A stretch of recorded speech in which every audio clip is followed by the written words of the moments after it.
It has long been said that ideas have consequences. And we have seen the consequences of the ideas of liberty happening all over the globe. And I believe that one of the individuals most responsible for spreading those ideas and directly leading to these consequences has been Dr. Friedman, which is why I consider it one of the greatest honors to introduce to you tonight to speak on a subject which most of us would wonder about how these two words go together: libertarianism and humility.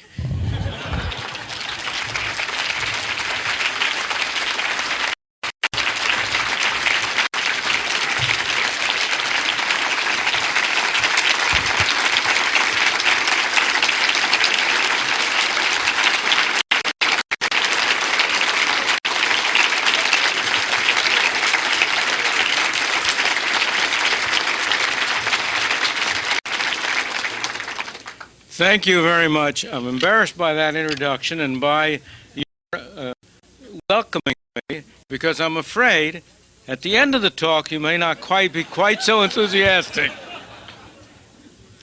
The virtue of being among people with whom you agree fundamentally is that you can talk about some of the harder issues which you don't want to talk about in some other circles.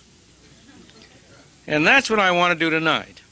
As Jim quite properly said, libertarians have a great deal to celebrate. This last year has been an absolutely phenomenal year. I cannot quite agree with his attribution of responsibility. I think the horrors of socialism had more to do with what has happened than the perceived virtues of a free market system.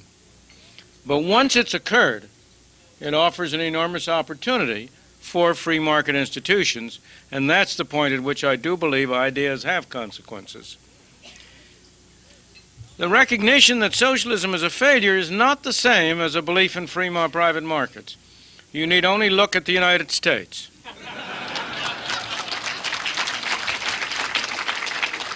I believe that in some ways, so far as the United States is concerned, what has happened behind the Iron Curtain has had a negative effect rather than a positive one, because it's created a climate of smugness and self-satisfaction. We're doing everything right. We don't have to change things.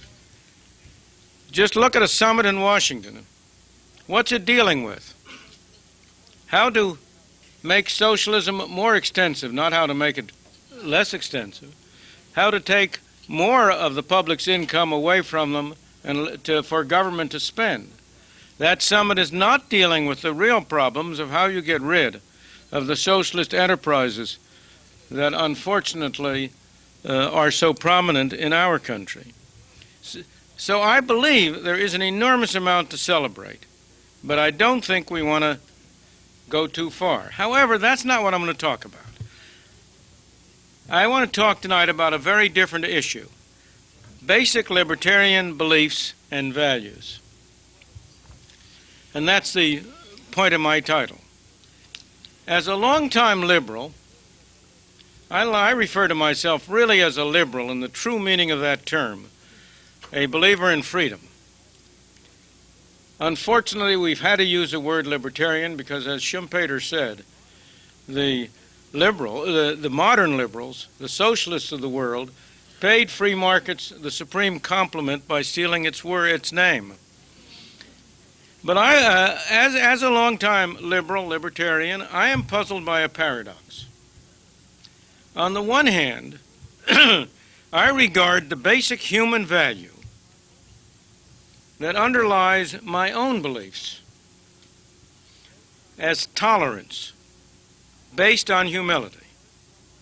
I have no right to coerce someone else because I cannot be sure that I am right and he is wrong. On the other hand, and this is a paradox, some of our heroes, in particular 2 of the 4 people whom you mentioned from Mount Rushmore,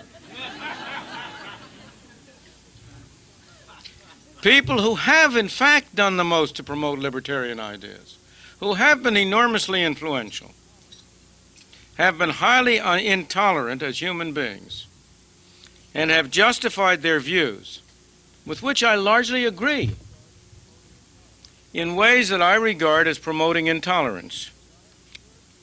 Equally important, as I have observed the libertarian movement, there's a related strand of utopianism in the libertarian movement that I believe is also productive of intolerance and is fundamentally inconsistent with the basic values that I believe we stand for. Why do I regard tolerance as the foundation of my belief in freedom? How do we justify not initiating coercion? Most of you would agree, would say, if I asked you, what is the basic philosophy of a libertarian? I think most of you would say a libertarian philosophy is based on the premise that you cannot initiate coercion, that it's wrong to initiate coercion. What do we base that on? Where does it come from? If we see someone doing something wrong, that we know to be wrong, someone is starting to sin, to use a theological term, let alone may just make a simple mistake. How do we justify not initiating coercion? Are we not sinning if we don't stop him? I know only two answers occur to me that make any sense about that. One is, which I regard as largely an evasion, there's no virtue in his not sinning if he's not free to sin. That may be true.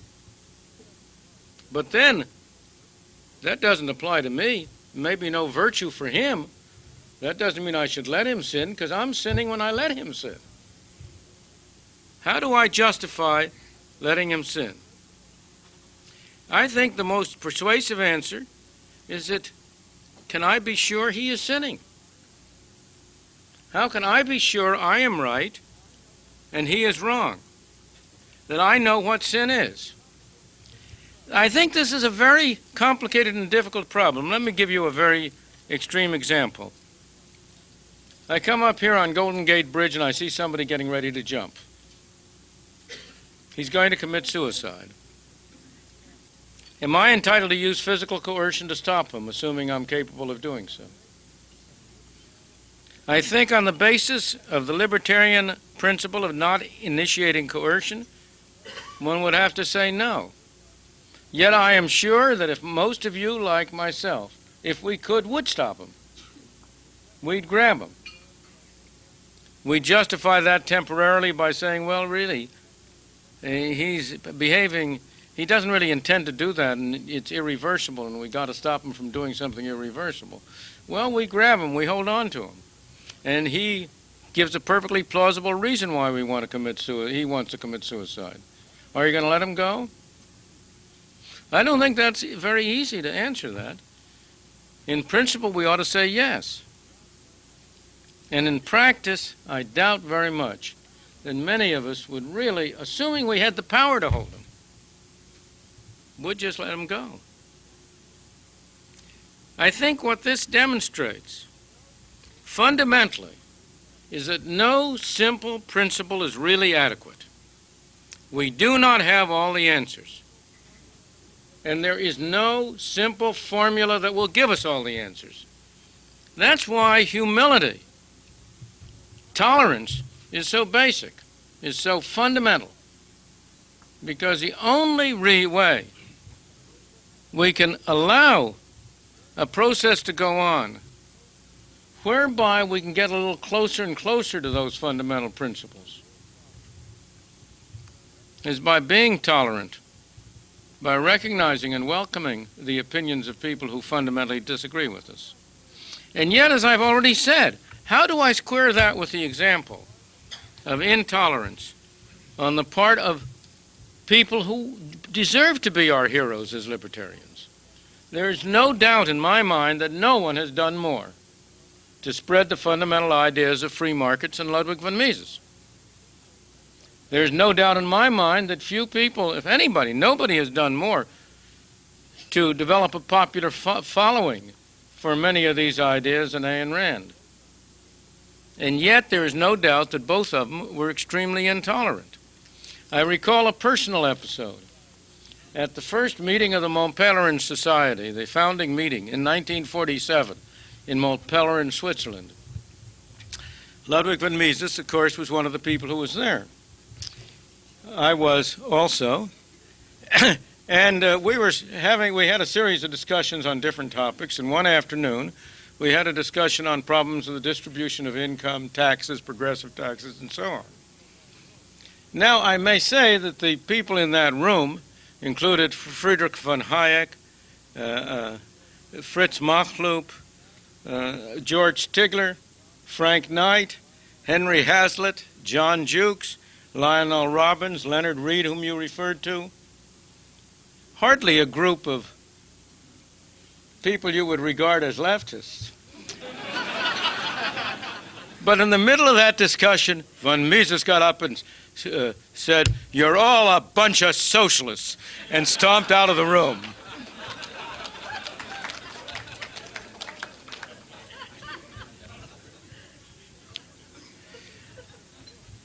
You need only read Barbara Brandon's book, a fascinating book on Ayn Rand, to recognize that what I've said applies to her. And she has a story in there which covers both Rand and von Mises. You may remember, but I'll read it to you in quote. One evening, the Hazlitts, that was Henry Hazlitt, whom I mentioned, invited Anne and Frank to dinner with Dr. and Mrs. von Mises. The evening was a disaster. It was the first time Anne had discussed moral philosophy in depth with either of the two men. My impression, she was to say, was that von Mises did not care to consider moral issues, and Henry was seriously committed to altruism. We argued quite violently. At one point, von Mises lost his patience and screamed at me. We did not part enemies, except for von Mises at the moment. About a year later, he and I met at a conservative dinner, and his wife made peace between us. The important thing to me is less the intolerance in personal behavior than it is that the philosophical doctrines on which they claim to base their views seem to me to be fundamentally a source of intolerance. So far as von Mises is concerned, that has to do with his methodological doctrine of praxeology. That's a fancy word, and it may seem highly irrelevant to my topic, but it isn't at all. Because the fundamental principle, his fundamental idea, was that we knew things about human action, the title of his famous book, because we are human beings and we have absolutely certain knowledge of the motivations of human action, and we can derive, he would have maintained that we could derive all of our substantive conclusions from our own basic knowledge. That facts, statistical or other kinds of evidence, cannot be used to test simply illustrate a theory. That they don't test a theory, they cannot be used to contradict a theory, but because we know the propositions, we know the theoretical propositions, not because we are generalizing from observed evidence, but because we have innate knowledge of human motives and behavior. Now that converts anything that's done into a religion. It's not a scientific proposition. It's not something you can argue about. I have two people who believe that view, who share von Mises' praxeological view. And one says one thing and one says the other. How are they going to reconcile their difference? The only way they can do so is by argument on that basis. One has to say to the others, you've made a mistake in reasoning. And the other has to say, no, you've made a mistake in reasoning. And now they keep on going, and they never can persuade one another. There's only one thing left to do. You have to fight. The virtue of a modern scientific approach, in my point of view, from my point of view, of the kind of approach, to name still another name who deserves some place in the lexicon of, in the catalog of libertarians, is Karl Popper. And I think Popper's approach to methodology, also another Austrian, is very different. If you take a scientific approach, we finally disagree and we say to one another, well, look, you tell me what facts, which if they were observed, you would regard as sufficient to contradict your view. And the other, and vice versa. And then you go out and see whether the evidence contradicts or supports the view you have. That's a way in which you can resolve issues without conflict. Well, so much for von Mises. That's a very brief statement, and I recognize that it doesn't do justice to the either praxeology or or Popper. But that's not really relevant here. The same thing is true of Ayn Rand, as that phrase about altruism suggests. Rand did not regard facts as relevant as ways of testing her proposition. She derived everything from the basic proposition that A is A. A equals A, and from that follows everything. But if it does, again, suppose two objectivists, two disciples of Ayn Rand disagree, or a disciple disagrees with her. Both agree that A is A. There's no disagreement about that. But they, for one reason or another, have different views. How do they reconcile that difference? There is no way, and that's a basic reason why you have the kind of stories that Barbara Brandon talks about in her book, when she talks about what happened when people disagreed in any minute detail with Ayn Rand. So as I say, I feel there's an enormous paradox there. And don't misunderstand me. Nothing I say in any way lessens my admiration for the role which they both played in promoting the ideas of liberty and free markets. And yet I think they teach a positive lesson and a negative lesson. And the negative lesson is that we must beware of intolerance if we're really going to be effective in persuading people. In both Rand and Mises and much libertarian literature, there's a belief that hard questions have easy answers, that it's possible to know something about the real world, to derive substantive conclusions from purely a priori principles. Let me take a very real problem. How many times have you heard somebody say that the answer to a problem, you simply have to make it private property?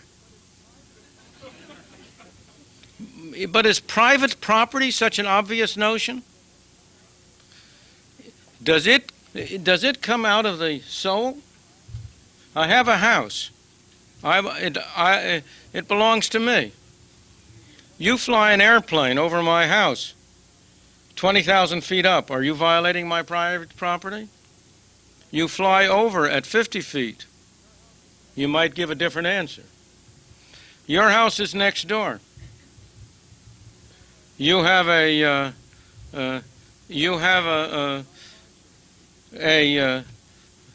hi-fi system. You play your hi-fi at an enormously high decibel count. Are you violating my private property? Those are questions to which you can't get answers simply by looking whether A is A or not. They are practical questions that require answers based on experience. Before there were airplanes, nobody thought about the problem of trespass through airplanes. So simply saying private property is a mantra. It's not an answer. Simply saying use the market is not an answer. Let me give you some more recent examples. I take two, and I'll touch them very briefly. Vouchers and negative income tax. Vouchers, I'm now speaking of schooling, educational vouchers. Schooling is, next only to national defense, the largest socialist enterprise in the United States. And it is clearly as much of a failure as a socialist enterprise as Poland or Hungary or Czechoslovakia or East Germany were failures.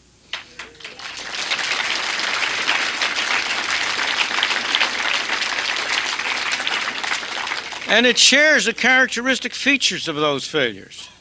The characteristic features of socialist failures is that you have a group, the nomenklatura, who do very well, and you have masses who do very poorly, and the system as a whole is highly inefficient. Now, that's exactly the case with our school system. Those of us who happen to live in high-income suburbs and well-paid teachers and teacher administrators do very well out of the system. The poor suckers who live in the ghetto or who don't have any money, they do very badly out of the system. And the system as a whole takes 2 or 3 times as much resources to operate as are necessary. And it doesn't do a good job when it does. So it's clearly a failure. And now, as Jacob Hornberger wrote, another example, in the future of Foundation's Freedom Daily, again, a group that is doing very good work and has nice, is making an impact, I believe. But he wrote about this in his daily for September 1990. What is he, quote, "What is the answer to socialism in public schools? Freedom." Correct. But how do we get from here to there? Is that somebody else's problem? Is that a purely practical problem that we can dismiss?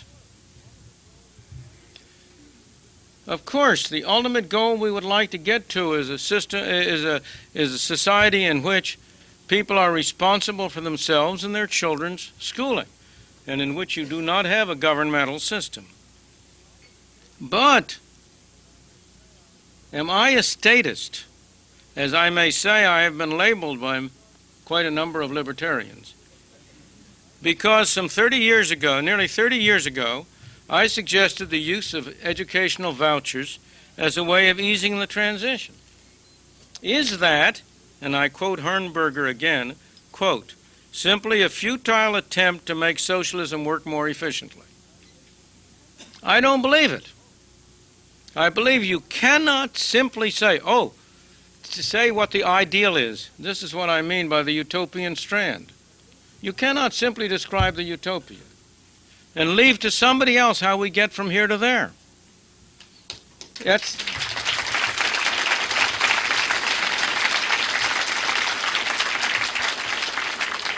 That's not only a practical problem, but it's a problem of the responsibilities we have. The same issue arises with respect to welfare, Social Security, and the rest. It may be that the ideal is, and I think it is, to have a society in which you do not have any kind of a major or substantial governmental system of welfare. Again, nearly 30 years ago, I suggested, as a way of promoting a transition from here to there, a negative income tax as a substitute for and an alternative to the present ragbag of welfare and redistributionist measures. And again, is that a statist solution? Again, I think not. We have participated in a society in which people have become dependent on government handouts. It is irresponsible, immoral, I would say, simply to say, oh, well, somehow or other we'll overnight drop the whole thing. You have to have some mechanism of going from here to there. And I believe that we lose a lot of plausibility for our ideas by not facing up directly to that responsibility.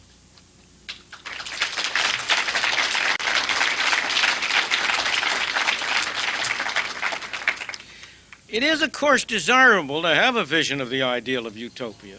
Far be it from me to denigrate that. But we can't stop there. If we do, we become a cult or a religion and not a living, vital force. These comments, I believe, apply to the largest socialist enterprise in the United States as well. That is, of course, defense, national defense. Like everyone else in this room, I am appalled by the waste of the defense industry. I am sure that if you and I could only run it, we could do it for half the money and do it a lot better. But although I have tried for many years to figure out a way in which we could run defense as a private enterprise, and despite the hopes of some anarchist libertarians like my son that we can do it,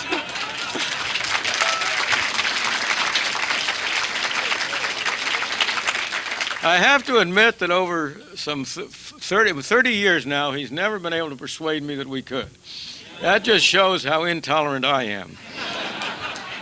But at any rate, simple slogans like the market will take care of it, or non-interventionism, do not resolve the hard problem of where does our interest in preserving ourselves stop and where does it go. Obviously, we may very well agree on the direction we want to go into, but just how we're going to go there, how far we're going to go there, that's a much more difficult problem. Let me close by noting that admirers of von Mises seldom quote the following of his statements, and I quote, "Government as such is not only not an evil, but the most necessary and beneficial institution, as without it no lasting cooperation and no civilization could be developed and preserved." Now that's an idea to chew over. Thank you very much.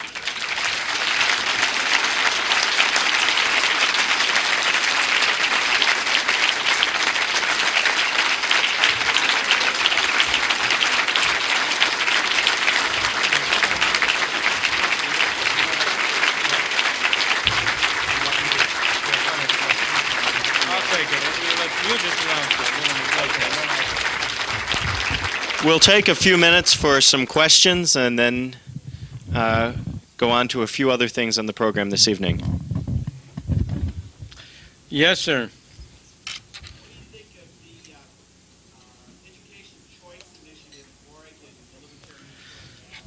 Well, I have publicly expressed my approval of it. I think it's splendid. This refers to an initiative that's going to be on the ballot in Oregon, providing for a voucher system with a very full, good voucher system, which is, let me stop. One of the problems in the voucher area is the attempt by some of the governmental types, particularly the educationists, the educational establishment, to preempt the voucher issue by restricting it to government schools. I am not in favor of that, and I don't think anybody should be in favor of that, because that's just a way of destroying a good idea. So if a voucher system is going to be an effective means of making a transition from our present system to a satisfactory system, it has to be available for private, non-governmental schools as well as for government schools. And private schools, I would say, of all kinds, profit-making as well as non-profit. And that is what the Oregon State Initiative does call for. And I think it's a splendid initiative. I may say that in my experience, I have known of about 4 different attempts to get a voucher adopted, all of which have started out with high hopes and all of which have been ultimately defeated by the big guns of the educational establishment, who in the end managed to focus their money and their influence more effectively than the proponents of the educational voucher. Yes. Do you agree that if the voucher or tax credit system is not set up properly and very carefully, that it might endanger and or be the death of the private school system as we know it today? It could be, but I think it's very unlikely. I think that the expansion of the present governmental educational establishment is much more likely to be the death of the private school system, as it has proved to be over the past, 50, 75 years. But I think your problem is a very real problem. Don't misunderstand me. I don't think there are any easy answers to these questions. Yes. I'm here because I read Capitalism and Freedom almost 30 years ago, not because I read Ayn Rand. So I want to say I really appreciate you. However, in 1856, the Republican Party took an absolutist stand on the issue of slavery and not take a gradualist position. Were they wrong? No, they weren't wrong. I don't believe they were wrong. But I don't believe that those are, again, you see, you're trying to, you can't make an all for none statement. You can't say it's never right to take an absolutist position. And you can't say it's never right to take a gradual position. You know, this issue arises in a much more concrete form that I've met over many years. And this is therapy for inflations.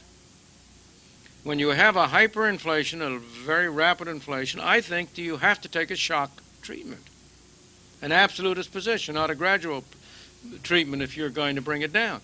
On the other hand, when you have moderate inflations, I think you need a gradualist treatment. So I'm not prepared to rule out either the one or the other as a matter of a priori consideration. Yes. My name is Mr. Friedman, is the main difference between the late 1920s and today that this time around we are bailing out the banks?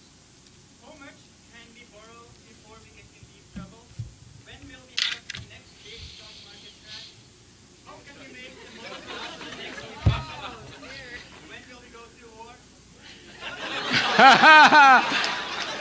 I'm afraid the price of that crystal ball is too high. What can economists do to make things work or better? And finally, how can the United States economically best meet the challenge of a unified Europe and a hostile China?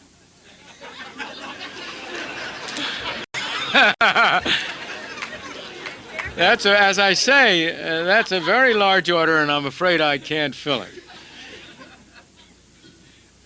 Regarding the Oregon, the voucher system, would you comment on a good way to think about dealing with the church and state issue, what kinds of questions that we will get paying vouchers to church organizations? Oh, sure, I'll be glad to. I have done so in some of our publications in which I've argued that I believe, and this is one of the reasons why you can't get full support from some of the churches, that ultimately the voucher system will destroy parochial education. It looks like it's a handout to parochial education. It looks like you're giving them a subsidy. But the situation today is that they have a real advantage. In the field of schooling, what you're trying to do with private schooling is to sell something that somebody down the street is giving away for free. You're in a very good advantage if you also can subsidize it. And the churches have been about the only institution, except for a few charity schools, they've been about the only major institution that have been in the position where they could provide schooling at considerably less than cost. And as a result, that's why the bulk of so-called private school children are in parochial schools. Now you open up a situation in which you have vouchers available to everyone. Everybody's operating on equal terms. Everybody has to charge tuition. The church loses a special advantage. And when it comes down to it, I think the market will provide a superior alternative to what the semi-socialist institution of a church can provide. And so my prediction is that in a real voucher system, the parochial schools would decline and not grow. Now, I hasten to say that's a prediction. It's not a prescription. If, in fact, I am wrong, if people in a free competitive market choose to go to parochial schools, that's their right. There's no reason why they shouldn't, and there's nothing wrong with that. I'm just predicting that that is not what will, in fact, happen. And that prediction, I think, is supported by the fact that the parochial schools, particularly the Catholics, have been perhaps the favorite resource of blacks and other slum groups that have been trying to get a better schooling for their children, because they're the ones who have been in the poorest position to pay for something that they could get free. Yes. Go ahead.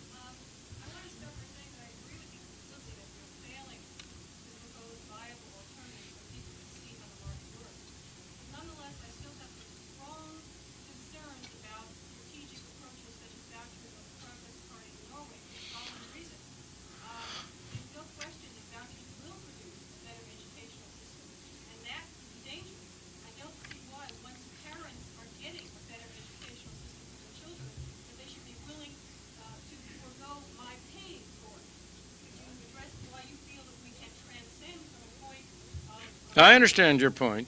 Sure, there is a very real problem about why people who choose not to have children and so on should be required to pay for the schooling of the children of people who do choose to have children. There's a real problem there from an ethical point of view. As a practical matter, as I say again, that is the situation now. There's not much chance of changing.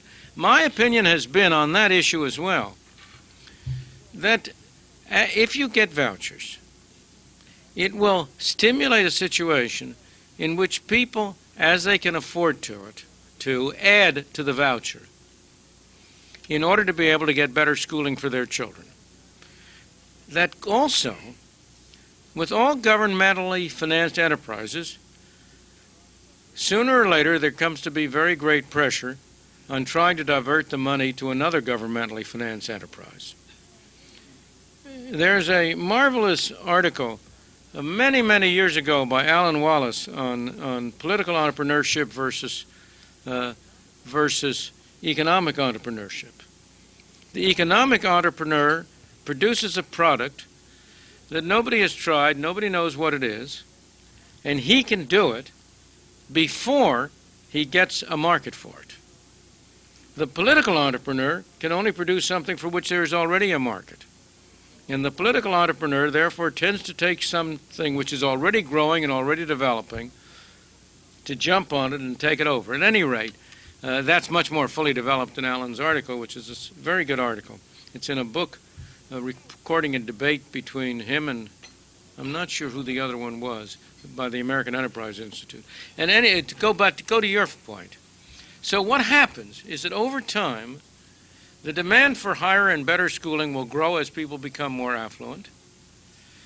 The willingness of the government to finance it is going to be limited, and it's going to be unnecessary because you're going to be getting a good schooling system without it.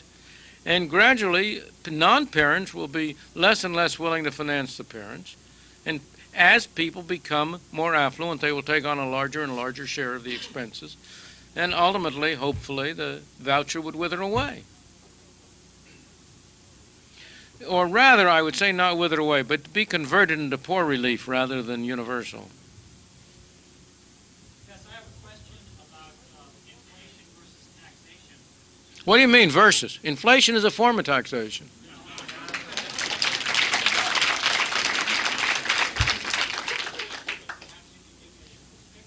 What's that? Assume a possible South African solution where the South African government, in negotiation with the ANC, decides that every black deserves 20,000 rand because of the apartheid injustice to blacks through the apartheid laws.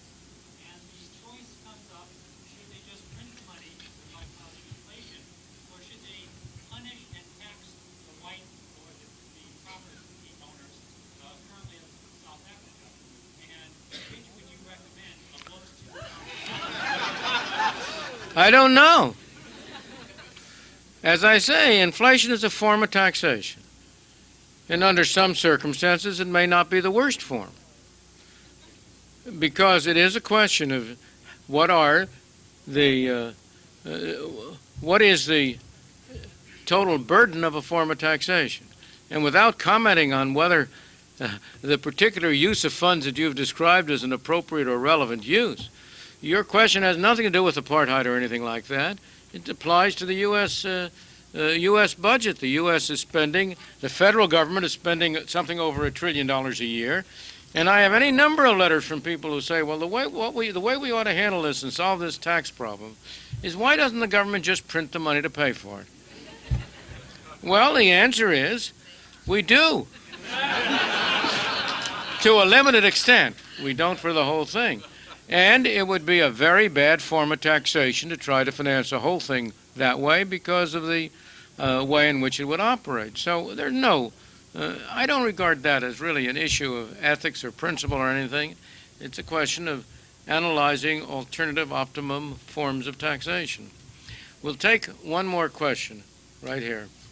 It's been my impression in recent years that you have actually distanced yourself from the Libertarian movement and the Libertarian Party. Am I mistaken in that impression? I think I want to separate Libertarian movement from Libertarian Party.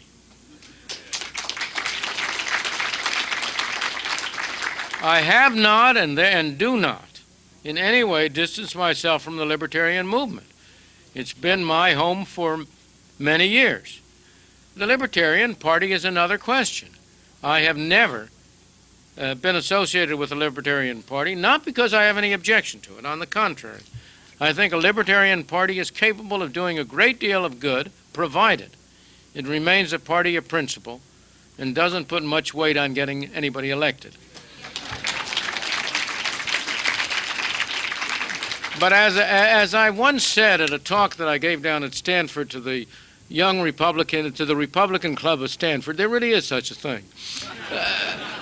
I started out by saying, I am a Republican with a capital R and a Libertarian with a small l.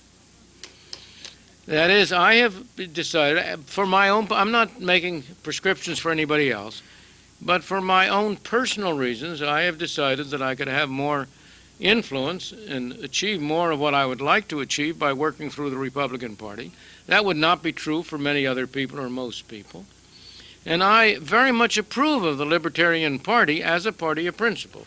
As Rose and I said in our Free to Choose, the Socialist Party was undoubtedly the most influential political party of the 20th century in the United States.